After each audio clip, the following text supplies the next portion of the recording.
Selanjutnya kita membahas bab yang baru adalah ghatul ida, menutup bejana. Yang disebut bejana ini tempat untuk tempat air bisa, tempat makanan bisa. Itu disunahkan untuk ditutup. Kalau tidak ditutup, ini bisa mendatangkan penyakit. Jadi sunnah ditutup. Walaupun hanya sebatang bilah yang melintang di atas wadah itu. Apa contohnya? Ini ya. Ini gelas ini gelas ya. Nah, ini. Tutupnya kamu nggak punya tutup nih gelas. Maka kalau malam hari disilang begini nah. Bahkan dianjurkan baca bismillah dulu. Bismillahirrahmanirrahim. Dia kalau ada penghalang kayu begini nih. Nah, ini ya. Bismillahirrahmanirrahim. Ini insya Allah tidak ada terkena penyakit, tidak terkena wabah penyakit. Nah, itu tuh. Tapi kalau nggak ditutup tempatnya, itu bisa masuk kena wabah penyakit. Karena dalam setahun itu ada satu malam Allah menurunkan penyakit. Tapi Allah tidak memberitahu malam apa. Tujuannya adalah supaya kita itu waspada, agar kita menjaga tempat minum, tempat makan kita. Itu sunnah, dihalang begitu. Ghatul ina'a wa auqus siqa'a fa inna fis sanati lailatun fa inna fis sanati lailatun yanzilu fiha waba'un la yamurru bi'ina'in laysa alaihi ghita'un aw siqa'un laysa alaihi wika'un illa nazala fihi min dhalikal waba'. Ini kayaknya barisnya banyak salah ini. Ya ala kulli hal. Ada suatu malam dalam setahun yang mana pada malam itulah turunnya wabah penyakit. Tidak ada satupun wadah yang tidak tertutup dan kantong air yang tidak terikat, kecuali wabah itu akan masuk ke dalamnya. Nah itu, jadi harus ditutup. Sunnah hukumnya untuk menghindari wabah penyakit itu. Dianjurkan baca bismillah. Yang lebih afdal adalah menutup dengan sempurna. Seperti punya gelas ada tutupnya. Itu lebih bagus. Itu kayak minuman Abu ya itu. Kalau kamu lihat kalau Abu ya bawa minuman, ada tutupnya enggak?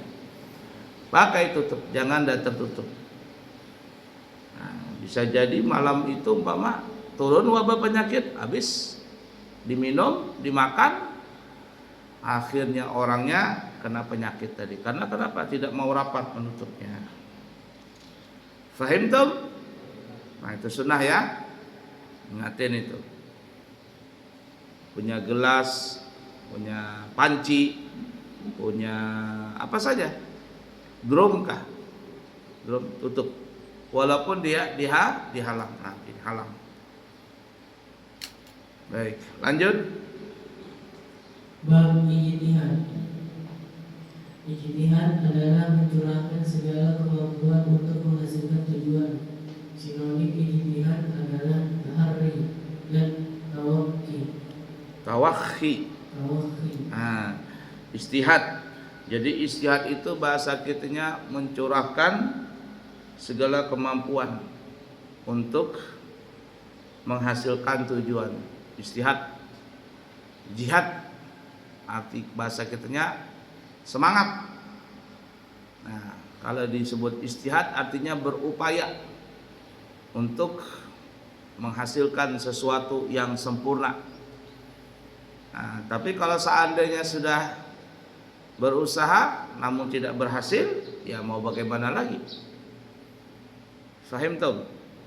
Nah, sudah berusaha semaksimal mungkin, tapi tidak berhasil, ya berarti Allah tidak mentakdirkan di situ. Lanjut. Contoh ijtihad adalah ketika terjadi keselupaan terhadap seseorang di antara dua air, dua pakaian, dua wadah air atau dua tempat yang satu suci dan yang lainnya najis, dan yang lain najis, maka ia melakukan ijtihad guna mengetahui yang mana yang suci di antara keduanya. Stop. Jadi ijtihad ini kita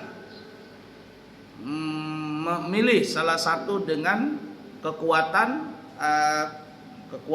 kita punya feeling, kekuatan kita punya kekuatan kita punya bukti-bukti yang ada, dengan dalil-dalil yang ada, dengan petunjuk-petunjuk yang ada. Nah, setelah itu baru kita pilih salah satunya. Umpama ada di antaranya dua air. Ini satunya katanya ada yang najis, yang mana yang najis ini?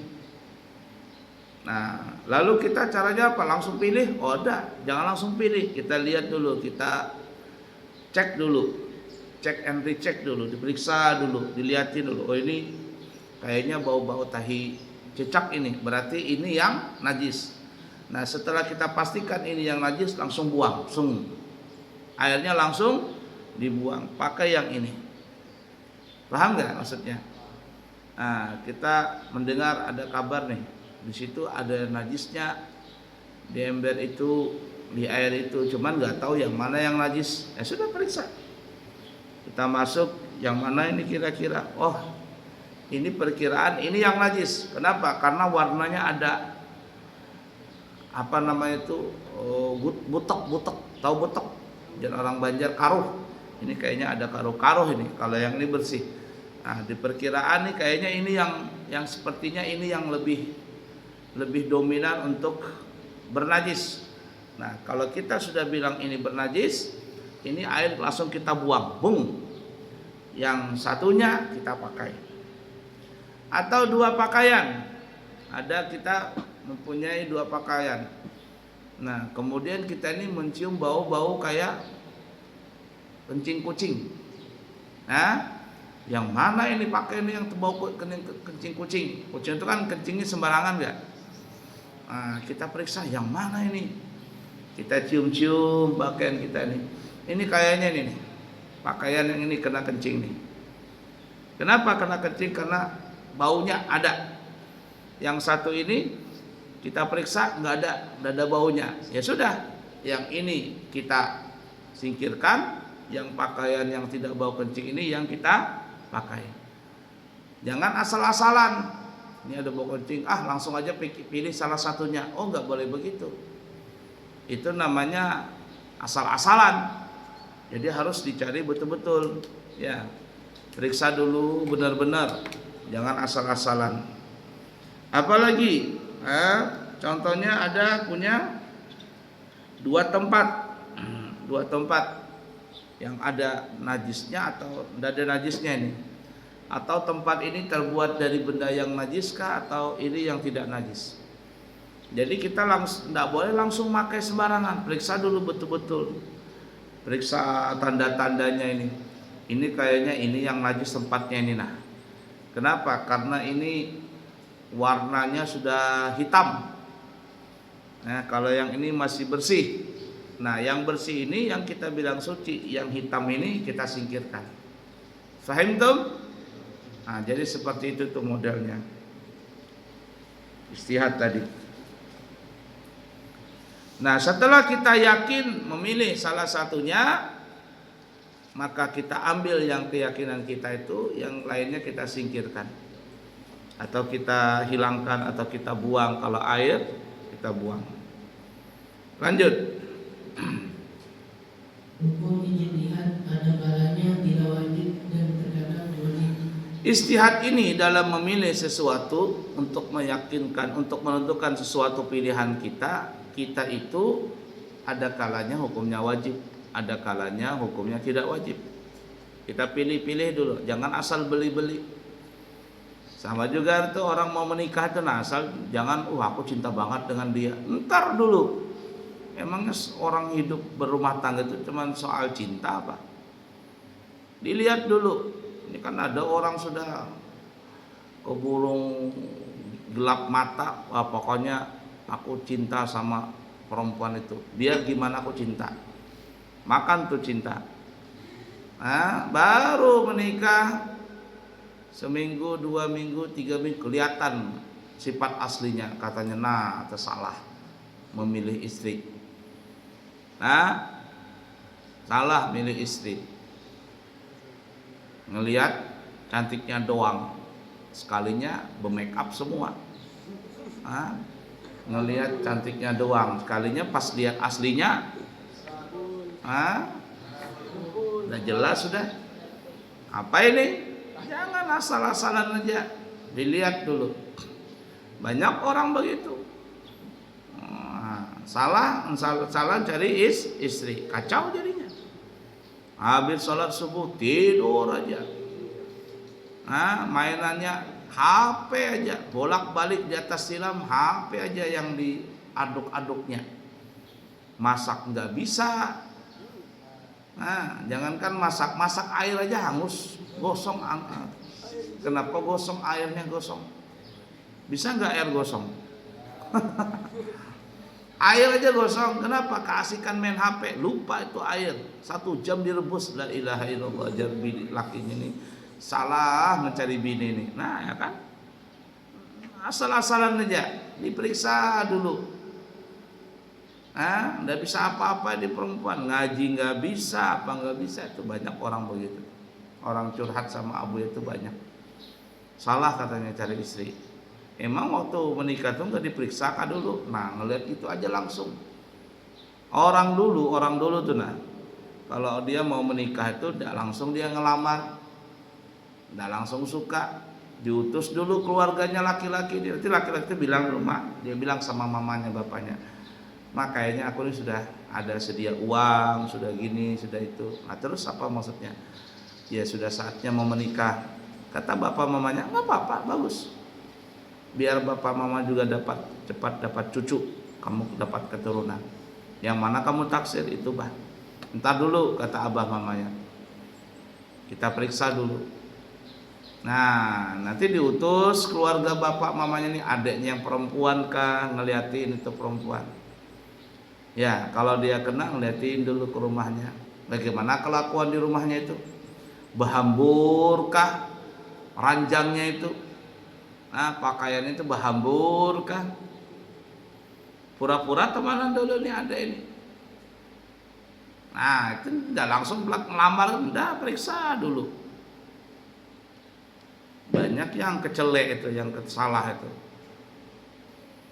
Nah, itu dulu ada yang kamu nonton zaman Bahari, ada namanya KCB, Ketika Cinta Bertasbih. Pernah nonton nggak? Nah itu Ketika Cinta Bertasbih, apa lagunya? Nah hafal juga Bu ya. Nah si Azam mau menikah, setengah mati Azam mau cari istri. Lalu adiknya yang perempuan bilang sama mbaknya, sama mamanya, mau apa orang Jawa bilang tuh? Manggil mama apa biasanya? Orang Jawa itu mbok. Apa dok?